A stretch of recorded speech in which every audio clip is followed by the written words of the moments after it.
Assalamualaikum warahmatullahi wabarakatuh. Perkenalkan, saya Repadita Dwi Natasya dengan NIM C0D023045, Prodi Perpajakan kelas F.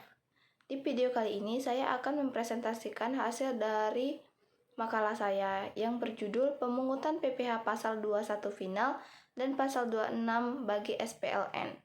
Pertama yaitu saya akan menjelaskan pengertian dari pemungutan PPh Pasal 21 Final dan Pasal 26 bagi SPLN. Pemungutan PPh Pasal 21 Final adalah mekanisme pemotongan pajak penghasilan atas penghasilan tertentu yang diterima oleh wajib pajak, terutama dalam bentuk penghasilan dari jasa seperti honorarium atau imbalan sejenis. PPh Pasal 26 adalah jenis pajak penghasilan yang dikenakan atas penghasilan yang diterima atau diperoleh oleh wajib pajak luar negeri atau SPLN dari sumber di Indonesia. SPLN yang dimaksud adalah orang pribadi atau badan yang bertempat tinggal di luar negeri dan tidak memiliki bentuk usaha tetap atau BUT di Indonesia. Selanjutnya yaitu objek PPh Pasal 21 Final, yaitu yang pertama jasa, seperti honorarium, jasa konsultan, komisi, dan pembayaran lainnya atas jasa yang diberikan. Yang kedua yaitu kegiatan tertentu, seperti imbalan atas kegiatan tertentu seperti penyelenggaraan pertemuan, pameran, atau kegiatan sejenis. Yang ketiga yaitu penghasilan lainnya, seperti penghasilan lain yang bersifat final sesuai dengan peraturan perundang-undangan perpajakan yang berlaku. Selanjutnya yaitu PPh Pasal 21 Final. Yang pertama yaitu identifikasi subjek pajak terbagi menjadi dua, yaitu pemberi kerja atau pemberi jasa, seperti pihak yang berkewajiban memotong dan menyetorkan PPh Pasal 21 Final. Yang kedua yaitu penerima penghasilan, yaitu pihak yang menerima penghasilan dan dikenakan PPh Pasal 21 Final. Yang kedua yaitu penghitungan pajak, terbagi menjadi tiga. Yang pertama yaitu tentukan dasar pengenaan pajak. Seperti dasar pengenaan pajak adalah jumlah penghasilan yang diterima oleh penerima. Yang kedua yaitu terapkan tarif. Terapkan tarif PPh Pasal 21 Final yang sesuai dengan jenis penghasilan dan ketentuan perundang-undangan yang berlaku. Yang ketiga yaitu hitung jumlah pajak. Kalikan dasar pengenaan pajak dengan tarif yang berlaku untuk mendapatkan jumlah pajak yang harus dipotong. Ketiga yaitu pemotongan pajak terbagi menjadi dua. Yang pertama yaitu saat pembayaran, pajak dipotong langsung dari pembayaran yang dilakukan kepada penerima penghasilan. Yang kedua yaitu bukti potongan, yaitu pemberi kerja atau pemberi jasa wajib memberikan bukti potong kepada penerima penghasilan sebagai tanda bahwa pajak telah dipotong. Yang keempat yaitu penyetoran pajak. Terbagi menjadi dua, masa pajak dan surat setoran pajak atau SSP. Masa pajak yaitu pemberi kerja atau pemberi jasa wajib menyetorkan pajak yang telah dipotong ke kas negara paling lambat pada akhir masa pajak. SSP yaitu pajak disetorkan melalui bank yang ditunjuk dengan menggunakan surat setoran pajak atau SSP. Dan yang terakhir yaitu kelima, pelaporan berisi tentang SPT masa, yaitu pemberi kerja atau pemberi jasa wajib melaporkan jumlah pajak yang dipotong dan disetorkan dalam surat pemberitahuan SPT masa PPh Pasal 21. Selanjutnya yaitu karakteristik pemungutan PPh Pasal 21 Final, yaitu yang pertama sifat final, terbagi menjadi dua, yaitu pajak tunggal, seperti pajak yang dipotong atau dipungut sudah dianggap sebagai pajak akhir yang harus dibayar. Yang kedua yaitu tidak dapat dikreditkan, yaitu jumlah pajak yang sudah dipotong tidak dapat dikurangkan dari penghasilan kena pajak atau PKP dalam SPT setahun. Yang kedua yaitu objek pajak tertentu, terbagi menjadi dua, yaitu penghasilan spesifik, yaitu PPh Pasal 21 Final dikenakan atas jenis penghasilan tertentu yang sudah ditetapkan dalam peraturan perundang-undangan. Yang kedua yaitu bukan semua penghasilan, yaitu tidak semua jenis penghasilan dikenakan PPh Pasal 21 Final. Yang ketiga yaitu tarif pajak tetap, terbagi menjadi dua. Tarif ditentukan, yaitu tarif pajak PPh Pasal 21 biasanya sudah ditetapkan secara spesifik dalam peraturan perundang-undangan dan tidak berubah-ubah.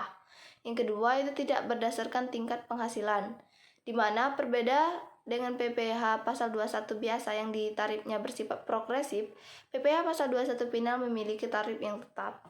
Yang keempat yaitu pemotongan di sumber, terbagi menjadi dua, yaitu saat pembayaran, di mana pajak dipotong pada saat pembayaran dilakukan pada penerima penghasilan.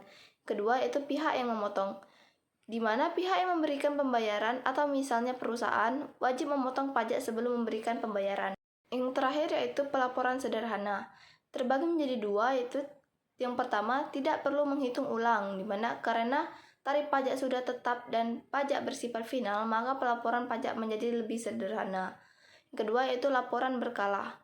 Pemotong pajak wajib melaporkan jumlah pajak yang dipotong dan disetorkan dalam SPT masa. Selanjutnya yaitu objek pemungutan PPh pasal 26 bagi SPLN. Yang pertama yaitu dividen. Dividen adalah keuntungan yang diperoleh SPLN dari kepemilikan saham perusahaan di Indonesia. Yang kedua yaitu bunga. Penghasilan yang diperoleh SPLN dari pemberian pinjaman kepada pihak di Indonesia. Yang ketiga yaitu royalti, adalah imbalan yang diterima SPLN atas penggunaan hak cipta, paten, merek dagang, atau aset intelektual lainnya di Indonesia. Yang keempat yaitu sewa, adalah penghasilan yang diperoleh SPLN dari penyewaan harta atau aset di Indonesia. Yang keenam yaitu jasa, adalah imbalan yang diterima SPLN atas jasa yang diberikan di Indonesia. Yang ketujuh yaitu hadiah dan penghargaan, adalah hadiah atau penghargaan yang diterima SPLN dari sumber di Indonesia. Selanjutnya yaitu mekanisme pemungutan PPh pasal 26 bagi SPLN. Yang pertama yaitu identifikasi subjek pajak.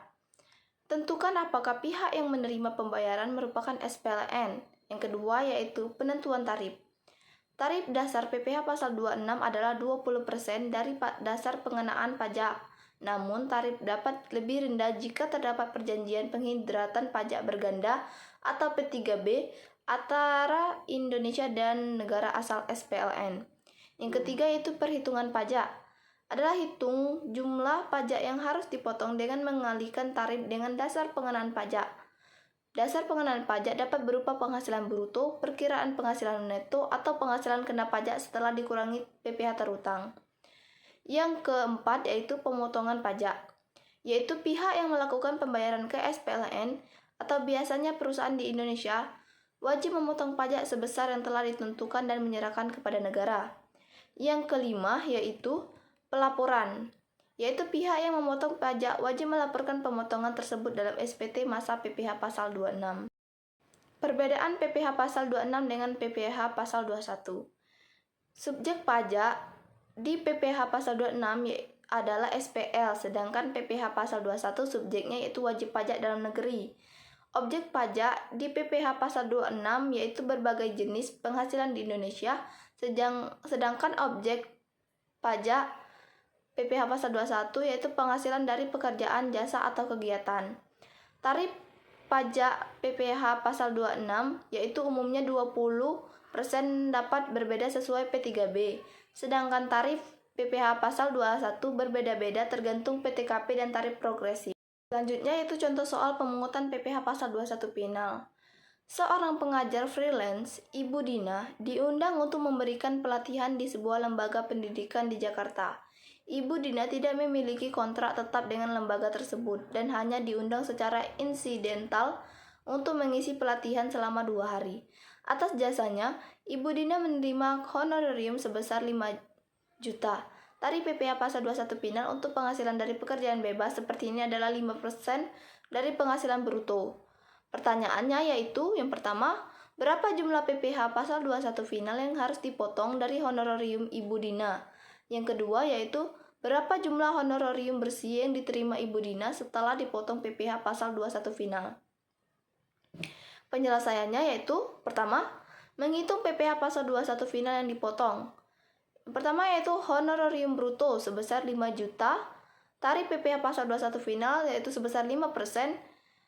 Jadi 5% dikali 5 juta yaitu hasilnya 250.000. Yang kedua yaitu menghitung honorarium bersih yang diterima Ibu Dina. Honorarium bruto sebesar 5 juta dan PPh pasal 21 final yang dipotong yaitu sebesar 250.000. Jadi 5 juta dikurangi 250.000 yaitu hasilnya 4.750.000. Jadi PPh pasal 21 final yang dipotong yaitu sebesar 250.000, sedangkan honorarium bersihnya yaitu sebesar 4.750.000. Selanjutnya itu contoh soal pemungutan PPh pasal 26 bagi SPLN. Mike merupakan karyawan asing pada perusahaan PT Dira Konsul. Mike bertempat tinggal kurang dari 183 hari. Mike sudah menikah dan memiliki seorang anak. Pada bulan April 2018, Mike mendapatkan gaji sebesar 5.000 US dollar per bulan. Nilai tukar yang berlaku adalah 13.500 per US dollar. Perhitungan PPh pasal 26 yaitu yang pertama, penghasilan bruto berupa gaji sebulan. 5.000 US dollar dikali 13.500 yaitu hasilnya 67.500. Yang kedua yaitu penerapan tarif 20% dikali 57.500, hasilnya itu 13.500.000. Jadi PPh pasal 26 atas gaji Mike bulan April 2018 adalah 11.500.000 rupiah. Itulah yang dapat saya sampaikan. Mohon maaf apabila ada salah kata. Saya akhiri. Assalamualaikum warahmatullahi wabarakatuh.